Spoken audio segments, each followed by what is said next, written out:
By the 3rd century CE, the Maya had become more than scattered city-states hidden in the jungles of Mesoamerica. They had entered what historians call the Classic Period, the golden age of the Maya civilization, a time when their cities rose like stone islands above endless green forests and their knowledge touched the stars. From about 250 to 900 CE, the Maya world was alive with brilliance. The once small ceremonial centers of their ancestors had grown into sprawling metropolises. Tikal, Calakmul, Palenque, Copan, and Calakmul were among the giants, each city a kingdom unto itself. At their heart stood towering pyramids that pierced the jungle canopy, while sprawling palaces, plazas, and ball courts surrounded them like the rings of a cosmic design. The Maya city-states were not ruled by faceless governments. They were ruled by divine kings, known as Kuhul Ajau, meaning holy lords. These kings claimed to be chosen by the gods, living bridges between the mortal and the divine. Their word was law, and their blood was sacred. Ritual bloodletting was central to royal ceremonies. Kings and queens pierced their tongues or flesh, offering their blood to nourish the gods and ensure the order of the cosmos. Each city was like a miniature universe, designed with astonishing precision.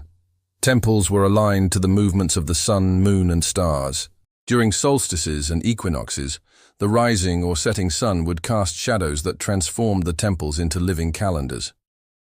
At Chichen Itza, a later Maya city, the Great Pyramid of El Castillo was built, so that during the equinox, the shadow of a serpent seems to slither down its staircase, a breathtaking symbol of their astronomical mastery. Their knowledge of time was unparalleled. The Maya created 2 main calendars, the 260-day sacred calendar, Tzolkin, and the 365-day solar calendar, Hab, which they interlocked like gears to form a 52-year cycle. Beyond that, they tracked vast cycles of thousands of years using their long count calendar, recording the births and deaths of kings, the rise and fall of dynasties, and even the turning of ages itself. They were also brilliant mathematicians. The Maya were among the first in the world to invent the concept of zero, which allowed them to make complex calculations centuries ahead of their European counterparts. They used base 20 mathematics and created astronomical tables that predicted eclipses and planetary movements with astonishing accuracy. Life in the Maya Golden Age was vibrant and deeply structured. At the top of the social order stood the royal family and the noble elite, scribes, astronomers, priests, architects, and generals. Below them were the artisans, farmers, and traders who sustained the cities. Markets bustled with cacao beans, jade, obsidian, feathers, and textiles. Great networks of causeways connected the cities, carrying goods and ideas across hundreds of miles of jungle. Maya art reached new heights of beauty and symbolism. They carved intricate glyphs and images into limestone stele, painted vivid murals of royal courts and battles, and sculpted lifelike portrait heads in stucco. Every piece of art told a story of gods, of kings, of cosmic order. Writing was sacred. The Maya script, made of hundreds of glyphs, was one of the most complex writing systems ever created in the ancient world. Religion touched every aspect of Maya life. They believed the world was divided into layers: the heavens above, the earthly realm, and the underworld, Xibalba.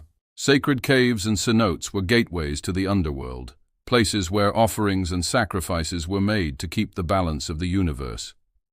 Yet behind the splendor lay tension. The city-states were constantly locked in rivalry.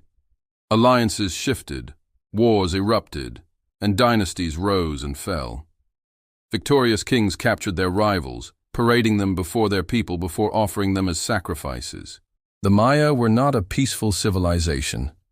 They were a civilization of competition, believing that cosmic order depended on the blood of rulers. Still, this era was their peak. The population may have reached millions. Their cities glowed like jewels in the jungle night, lit by torches and resonating with drums and chants. They had conquered time, space, and the natural world itself, or so it seemed. But greatness carries weight. The pressure of competition, overpopulation, and the strain on their environment were slowly building beneath the surface, like cracks forming in a beautiful mask. For centuries, the Maya thrived in their golden age, unaware that their world was quietly moving toward collapse. The jungles that once bent to their will would one day rise against them, and the golden age would give way to silence.